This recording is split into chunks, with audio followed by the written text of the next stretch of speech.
एक दिन जलते हुए सूरज में भूख के मारे मंदाकिनी रेलवे स्टेशन में पड़े कचरे में खाने के लिए ढूंढती रहती है। उसी समय में उसी स्टेशन में दूसरी तरफ साहब 1 रुपए दो साहब ऐसे आते जाते लोगों से भीख मांगती है मोहिनी।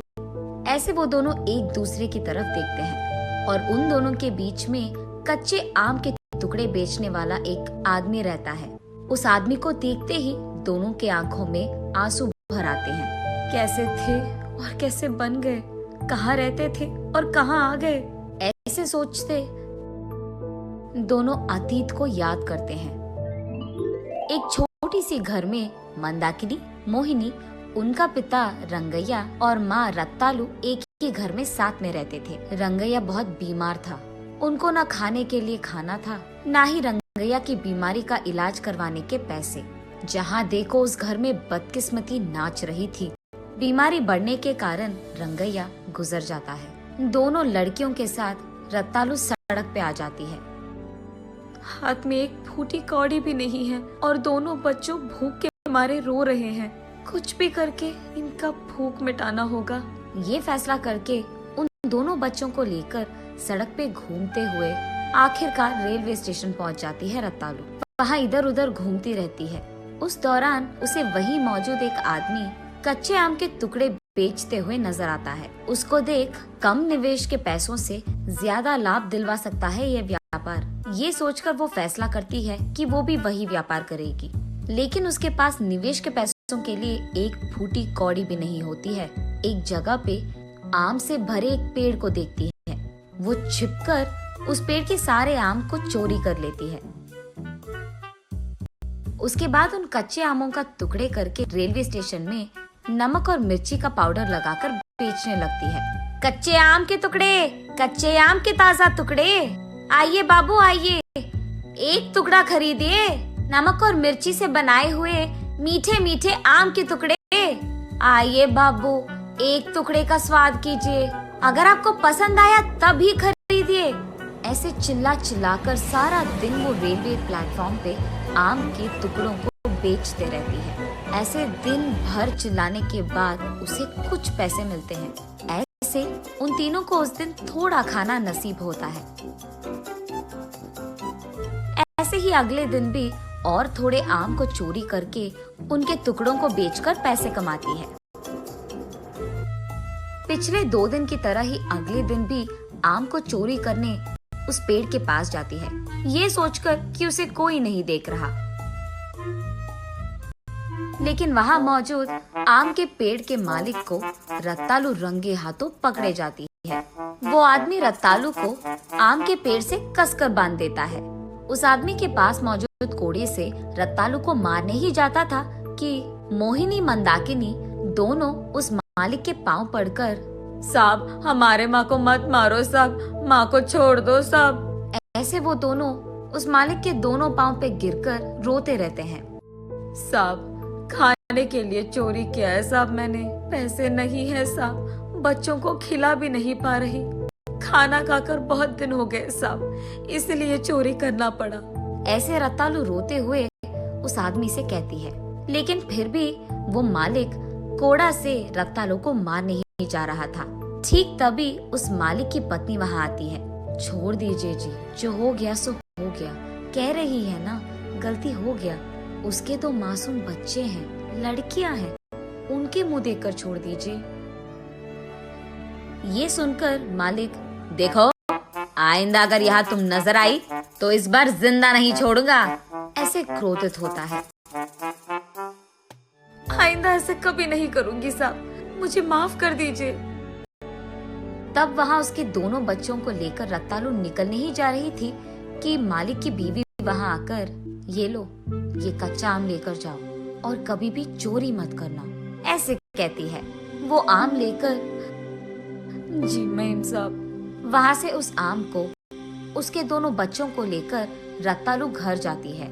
उस पके आम को दोनों में बांटकर खिला देती है रत्तालू। बचे हुए बीज को वो बाहर बरामदे में फेंक देती है। उस रात पूरा वो अपने बच्चों को अपने पास सुलाकर रोते ही रहती है कि उसकी जिंदगी भला ऐसे क्यों हो गया। अगली सुबह जब रत्तालू के बच्चे दोनों बाहर आते हैं, ये देखते हैं कि उनके घर के बरामदे में भरा सा आम का पेड़ था। रातों रात उगे इतनी बड़ी आम के पेड़ को देख दोनों चौंक जाते हैं। वो ये अपनी माँ को दिखाकर कुछ देर बाद तीनों होश में आते हैं। खुशी के मारे कुछ पके आम, कुछ कच्चे आम लेकर तीनों उन आमों को रेलवे स्टेशन ले जाकर एक कच्चे आम, एक पके आम और एक कच्चे आम के टुकड़े बेच रहे थे। उस दिन से वो जितने भी आम पेड़ से तोड़ रहे थे, उतने ही अगले दिन तक उग रहे थे। ऐसे वो लोग एक साल में सारे गर्मी के मौसम में जितने भी आम आते थे, उनको भरपूर बेचते थे। ये करके आए हुए पैसों से वो बाकी सारा साल भी खुशी से जी लेते थे। ऐसे कुछ साल गुजर जाते हैं। मोहिनी और मंदाकिनी भी बड़े हो जाते हैं। रत्तालू बीमार होती है और उसके गुजर जाने से पहले दोनों बेटियों को बुलाकर ऐसे कहती है, तुम दोनों में बंटवारा करने के लिए मेरे पास कोई जायदाद नहीं है, क्योंकि तुम दोनों को भी पता है कि इतने दिन हम कैसे जिए। हाँ, अब मेरे पास ज्यादा वक्त नहीं है। अब से तुम दोनों एक दूसरे का सहारा बनो। अब हमारे पास सिर्फ ये घर और हमारे बरामदे की वो आम की पेड़ बचा है। इन सब का इस्तेमाल करके तुम दोनों को जिंदगी में सफल होना होगा। ये कहकर रत्तालू गुजर जाती है। उसके कुछ दिन बाद मोहिनी मंदाकिनी से ऐसे कहती है, माँ की आखिरी इच्छा ये थी कि इस घर और उस पेड़ का इस्तेमाल करके हमें सफल होना है। मैं अपना हिस्सा बेचकर शहर जाना चाहती हूँ। कहो, तुम्हें घर चाहिए कि पेड़? ऐसे कहती है। अगर हमारा आधा आधा हिस्सा है तो दोनों चीजों की आधा हिस्सा मिलनी चाहिए ना। अगर घर एक और पेड़ एक ले लेगा तो वो आधे में बंटवारा कैसे होगा? वैसे इन सबको बेचकर आए हुए पैसों से तुम शहर में कितने ही दिन रह पाओगे?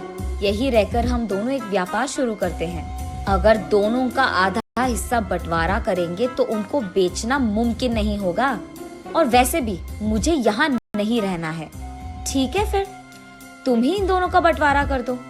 उसमें क्या बड़ी बात है? घर में आधा हिस्सा मेरा, आधा तुम्हारा। पेड़ का ऊपर हिस्सा मेरा और नीचे का भाग तुम्हारा। ये तो नाइंसाफी है। पेड़ के नीचे के भाग से मैं क्या करूंगी? तो फिर घर और पेड़ के आधे हिस्सों से मैं भी भला क्या ही करूंगी? शहर कैसे जाऊंगी? अगर वो नाइंसाफी है तो ये भी नाइंसाफी है। अच्छा तो ठीक है, पेड़ के नीचे का भाग तो मेरा ही है ना, मैं उसके साथ जो भी करूं मेरी मर्जी। ये कहकर वो कुल्हाड़ी से पेड़ के नीचे के भाग को गुस्से में काटने लगती है। ये देख मोहिनी क्रोधित होकर, अच्छा तो फिर घर में आधा हिस्सा भी मेरा है ना, मैं उसे कुछ भी करूं। ये कहकर वो उसके हिस्से के घर को जला देती है। कुछ देर बाद आम का पेड़ नीचे गिर जाता है और उनका घर सत्यानाश। ऐसे वो दोनों बिना सोचे समझे गुस्से में ये सब करने के कारण ही उनका जिंदगी पलट जाती है। ना उनके पास काम करने के लिए कुछ है, ना खाने के लिए कुछ। सड़क पे भीख मांगते हुए रह गए। ये सब याद आने के बाद वो वर्तमान में आकर यही सोचते रहते हैं कि सोच के बिना किए हुए इस हरकत का इतना बड़ा परिणाम होगा, ये उन्हें नहीं पता था। लेकिन अब बहुत देर हो चुकी थी। नैतिक दरवाजा खड़खड़ाकर आए हुए किस्मत को और मौके को कभी ना नहीं करते। अगर उनका सही उपयोग नहीं किया तो जिंदगी पलट जाएगी।